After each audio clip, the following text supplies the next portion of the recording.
Well, Donald Trump has been hunkered down in Trump Towers all of last night here in Manhattan with his family, with his legal advisors, ahead of what is to be an historic day here in the United States. The first time a former or current president has ever appeared in a court charged effectively with a crime.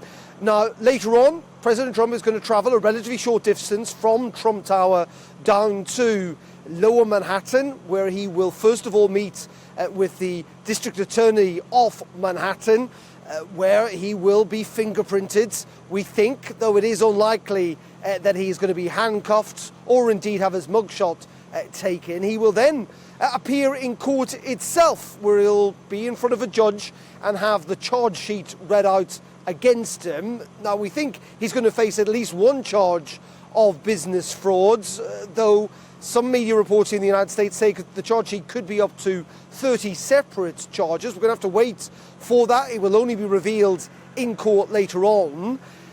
President Trump is going to deny all of those charges, though his lawyer has repeatedly made that clear, that he is up for the battle of trying to exonerate himself throughout this process. Now, we're not entirely sure whether this legal proceeding, the bit in court, which is going to be relatively short, we think around 50 minutes long, is going to be televised or not. There have been meetings today between essentially the judge and legal officials and the broadcasters here in the United States who do want it televised, though Donald Trump's team have made it clear they do not. They feel that it would add to a circus-like atmosphere. And then after that short appearance, President Trump is going to head straight to the airport, back on his plane and back to Florida, where later on tonight he's going to address his supporters down at Mar-a-Lago.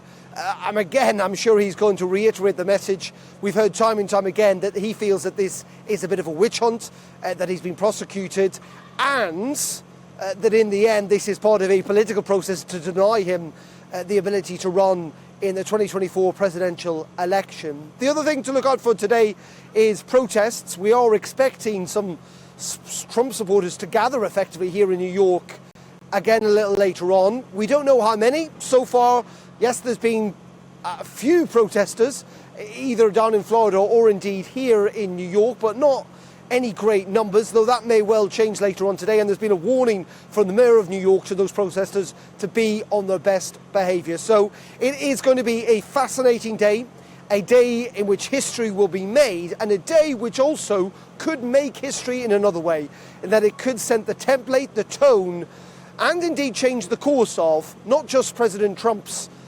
attempt to become the nominee for the next presidential election, but indeed his attempts to become that president in 2024.